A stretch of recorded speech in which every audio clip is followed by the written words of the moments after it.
Long ago, people lived happily under the rule of a king. The people of the kingdom were very happy as they led a prosperous life with an abundance of wealth and no misfortunes. Once, the king decided to visit places of historical importance and pilgrim centers at distant places. He decided to travel by foot to interact with his people.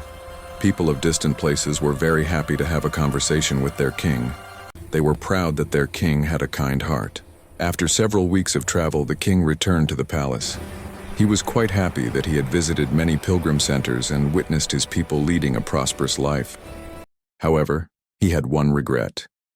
He had intolerable pain in his feet as it was his first trip by foot covering a long distance. He complained to his ministers that the roads weren't comfortable and that they were very stony. He could not tolerate the pain. He said that he was very much worried about the people who had to walk along those roads as it would be painful for them too. Considering all this, he ordered his servants to cover the roads in the whole country with leather so that the people of his kingdom could walk comfortably. The king's ministers were stunned to hear his order, as it would mean that thousands of cows would have to be slaughtered in order to get sufficient quantity of leather, and it would cost a huge amount of money also.